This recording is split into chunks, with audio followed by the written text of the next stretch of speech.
दोस्तों नमस्कार। D R Verma education में आपका स्वागत है। आज हम इतिहास के अंतर्गत अगला चैप्टर लेकर आए हैं जिसका नाम है मौर्य साम्राज्य। तो चलिए शुरू करते हैं।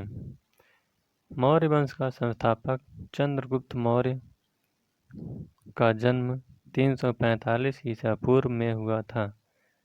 जस्टिन ने चंद्रगुप्त मौर्य को सेंड्रोकोट्स कहा है, जिसकी पहचान विलियम जोन्स ने चंद्रगुप्त मौर्य से की है। विशाख दत्त कृत मुद्रा राक्षस में चंद्रगुप्त मौर्य के लिए वृषल यानी निम्न कुल में उत्पन्न शब्द का प्रयोग किया गया है। घनानंद को हराने में चाणक्य का और दो नाम मिलता है, कौटिल्य और विष्णुगुप्त।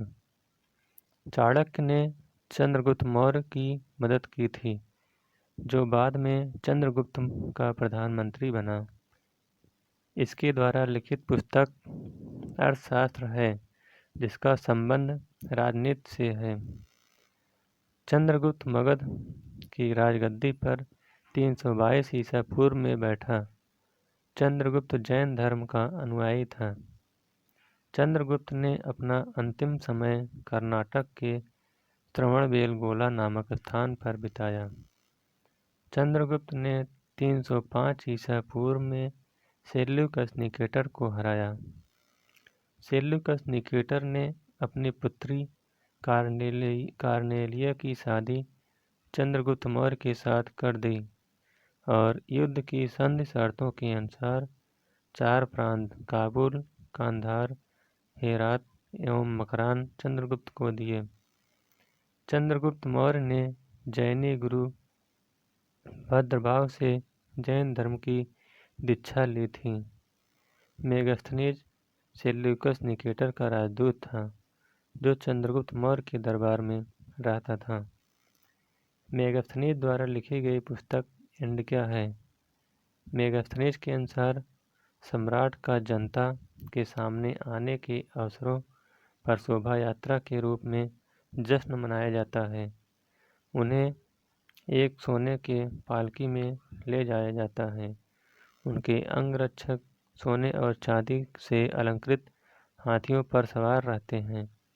कुछ अंगरक्षक पेड़ों को लेकर चलते हैं।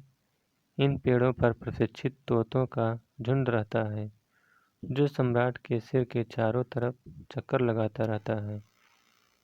राजा सामान्यतः हथियारबंद महिलाओं से घिरे होते हैं। उनके खाना खाने के पहले खास नौकर उस खाने को चखते हैं। वह लगातार 2 रात एक ही कमरे में नहीं सोते हैं।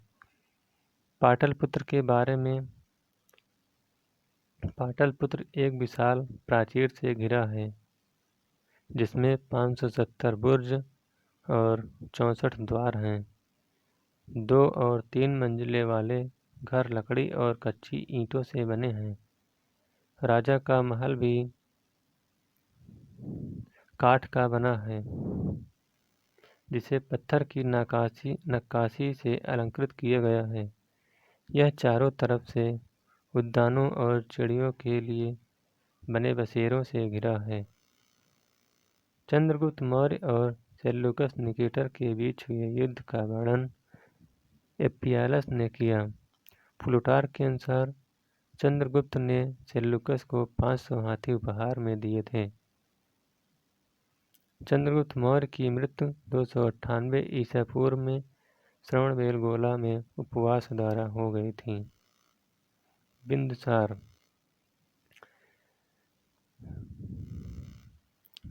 चंद्रगुप्त मौर्य का उत्तराधिकारी बिंदुसार हुआ, जो 298 ईसा पूर्व में मगध की राजगद्दी पर बैठा। अमित्रघात के नाम से बिंदुसार जाना जाता है। अमित्रघात का अर्थ है शत्रु विनाशक। बिंदुसार आजीवक संप्रदाय का अनुयायी था। वायुपुराण में बिंदुसार को भद्रसार या वारसार कहा गया है। स्ट्रैबो के अनुसार सीरियन नरेश एंटियोकस ने बिंदुसार के दरबार में डायमेकस नामक राजदूत भेजा।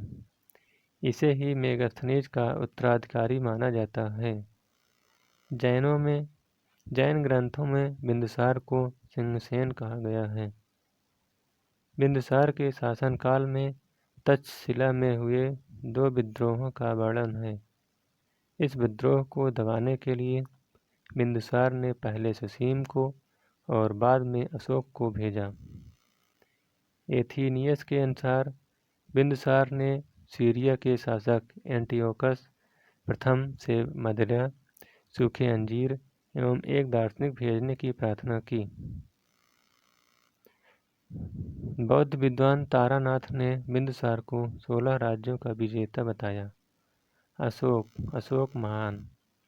बिंदुसार का उत्तराधिकारी अशोक महान हुआ, जो 269 ईसा पूर्व में मगध की राजगद्दी पर बैठा। राजगद्दी पर बैठने के समय अशोक अवंती का राज्यपाल था। मास्की एवं गुर्जरा अभिलेख में अशोक का नाम अशोक मिलता है।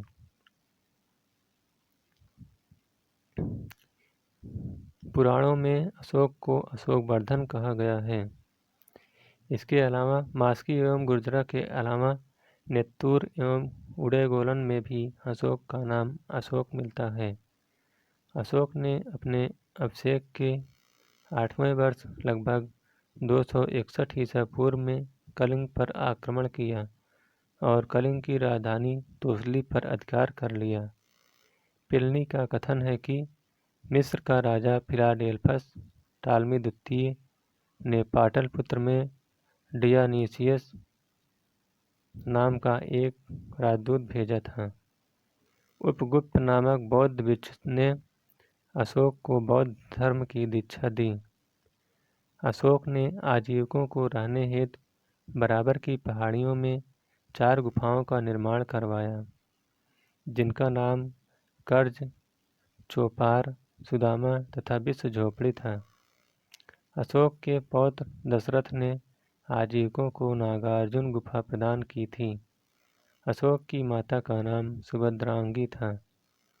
अशोक ने बौद्ध धर्म के प्रचार के लिए अपने पुत्र महेंद्र एवं पुत्री संघमित्रा को श्रीलंका भेजा। भारत में शिलालेख का प्रचलन सर्वप्रथम अशोक ने किया। अशोक के शिलालेखों में ब्राह्मी, खरोष्ठी, ग्रीक एवं अरमाइक लिपि का प्रयोग हुआ है। ग्रीक एवं अरमाइक लिपि का अभिलेख अफगानिस्तान से, खरोष्ठी लिपि का अभिलेख उत्तर पश्चिम पाकिस्तान से और शेष भारत से ब्राह्मी लिपि के अभिलेख मिले हैं। अशोक के अभिलेखों को 3 भागों में बांटा जा सकता है।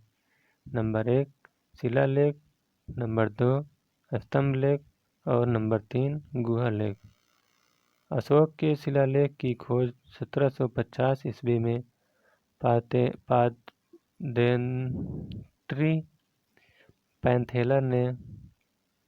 टी पैंथेलर ने की थी। इनकी संख्या 14 है। अशोक के अभिलेख पढ़ने में सबसे पहली सफलता 1837 ईस्वी में जेम्स प्रिंसेप को हुई। अशोक के प्रमुख शिलालेख एवं उनमें वर्णित विषय। पहला शिलालेख, इसमें पशुबल की निंदा की गई है। दूसरा शिलालेख, इसमें अशोक ने मनुष्य एवं पशु दोनों की चिकित्सा व्यवस्था का उल्लेख किया है। तीसरा शिलालेख, इसमें राजकीय अधिकारियों को यह आदेश दिया गया है कि वह हर 5वें वर्ष के उपरांत दौरे पर जाएं। इस शिलालेख में कुछ धार्मिक नियमों का भी उल्लेख किया गया है। चौथा शिलालेख, इस अभिलेख में भेरी घोष की जगह धम्म घोष की घोषणा की गई है। 5वां शिलालेख, इस शिलालेख में धर्म महामात्रों की नियुक्ति के विषय में जानकारी मिलती है। 6ठा शिलालेख, इसमें आत्म नियंत्रण की शिक्षा दी गई है। 7वां एवं 8वां शिलालेख, इसमें अशोक की तीर्थ यात्राओं का उल्लेख किया गया है। 9वां शिलालेख, इसमें सच्ची भेंट तथा सच्चे शिष्टाचार का उल्लेख किया गया है। 10वां शिलालेख।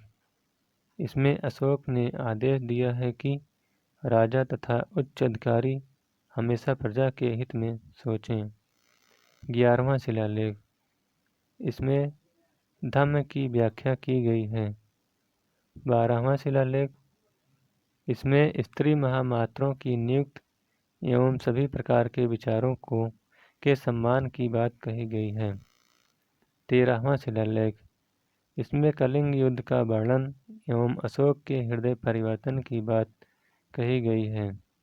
इसी में पड़ोसी राजाओं का वर्णन है। 14वां शिलालेख। इसमें अशोक ने जनता को धार्मिक जीवन बिताने के लिए प्रेरित किया है। अशोक के स्तंभ लेखों की संख्या 7 है, जो केवल ब्राह्मी लिपि में ही लिखी गई है। यह 6 अलग अलग स्थानों से प्राप्त हुआ है। नंबर 1, प्रयाग स्तंभ लेख। यह पहले कौशाम्बी में स्थित था। इस स्तंभ लेख को अकबर ने इलाहाबाद के किले में स्थापित कराया। नंबर 2, दिल्ली टोपरा स्तंभ लेख। यह स्तंभ लेख फिरोज शाह तुगलक के द्वारा टोपरा से दिल्ली लाया गया। नंबर 3, दिल्ली मेरठ स्तंभ लेख। यह पहले मेरठ में स्थित था, बाद में फिरोज शाह द्वारा दिल्ली लाया गया। रामपुरवा स्तंभ लेख। नंबर 4, यह स्तंभ लेख चंपारण यानी बिहार में स्थापित है। इसकी खोज 1872 ईस्वी में कार्लायल ने की थी। लवरिया अरेराज स्तंभ लेख। यह बिहार के चंपारण जिले में स्थित है। नंबर 6, लवरिया नंदनगढ़। यह भी बिहार के चंपारण जिले में स्थित है। इस स्तंभ पर मोर का चित्र बना हुआ है। कौशाम्बी अभिलेख को रानी का अभिलेख कहा जाता है। अशोक का सबसे छोटा स्तंभ लेख रुम्मिनदेई है। इसी में लुम्बिनी में धम्म यात्रा के दौरान अशोक द्वारा भू राजस्व की दर घटा देने की घोषणा की गई है। अशोक का 7वां अभिलेख सबसे लंबा है। प्रथम पृथक शिलालेख में यह घोषणा है कि सभी मनुष्य मेरे बच्चे हैं। अशोक का सारेकुना कंधार अभिलेख ग्रीक एवं आर्मेयिक भाषाओं में प्राप्त हुआ है। साम्राज्य में मुख्यमंत्री एवं पुरोहित की नियुक्ति के पूर्व इनके चरित्र को काफ़ी जांचा परखा जाता था, जिसे उपदा परीक्षण कहा जाता था। सम्राट की सहायता के लिए एक मंत्रिपरिषद होती थी, जिसमें सदस्यों की संख्या 12, 16 या 20 हुआ करती थी। अर्थशास्त्र में शीर्षस्थ अधिकारी के रूप में तीर्थ का उल्लेख मिलता है, जिसे महामात्र भी कहा जाता था। इसकी संख्या 18 थी। अर्थशास्त्र में चर जासूस को कहा जाता था। मौर्य प्रांत एवं उसकी राजधानी। उत्तरापथ की राजधानी तक्षशिला, अवंत राष्ट्र की राजधानी उज्जैनी, कलिंग राज्य की राजधानी तोसली, दक्षिणापथ की सुवर्णगिरि, प्राची की पाटलिपुत्र थी। अशोक के समय मौर्य साम्राज्य में प्रांतों की संख्या 5 थी। प्रांतों को चक्र कहा जाता था। प्रांतों के प्रशासक कुमार या आर्यपुत्र या राष्ट्रिक कहलाते थे। प्रांतों का विभाजन विषय में किया गया है, जो विषय पद के नाम के अधीन होते थे। प्रशासन की सबसे छोटी इकाई ग्राम थी, जिसका मुखिया ग्रामिक कहलाता था। प्रशासकों में सबसे छोटा गोप था, जो 10 ग्रामों का शासन संभालता था। मेगास्थनीज के अनुसार नगर का प्रशासन 30 सदस्यों का एक मंडल करता था, जो 6 समितियों में विभाजित था। प्रत्येक समिति में 5 सदस्य होते थे। बिक्री कर के रूप में मूल्य का 10वां भाग वसूला जाता था। इसे बचाने वालों को मृत्युदंड दिया जाता था। मेगास्थनीज के अनुसार एग्रोनोमोई मार्ग निर्माण अधिकारी था। जस्टिन के अनुसार चंद्रगुप्त मौर्य की सेना में लगभग 50,000 अश्वारोही सैनिक, 9,000 हाथी एवं 8,000 रथ थे। प्लूटार्क या जस्टिन के अनुसार चंद्रगुप्त ने नंदों की पैदल सेना से 3 गुनी अधिक संख्या में अर्थात 60,000 आदमियों को लेकर संपूर्ण उत्तर भारत को रौंद डाला था। युद्ध क्षेत्र में सेना का नेतृत्व करने वाला अधिकारी नायक कहलाता था। सैन्य विभाग का सबसे बड़ा अधिकारी सेनापति होता था। मेगास्थनीज के अनुसार मौर्य सेना का रख रखाव 5 सदस्यीय 6 समितियां करती थीं। मौर्य प्रशासन में गुप्तचर विभाग महामात्म सर्प नामक अमात्य के अधीन था। अर्थशास्त्र में गुप्तचर को गूढ़ पुरुष कहा गया है तथा एक ही स्थान पर रहकर कार्य करने वाले गुप्तचर को संस्था कहा जाता था। एक स्थान से दूसरे स्थान पर भ्रमण करके कार्य करने वाले गुप्तचर को संचार कहा जाता था।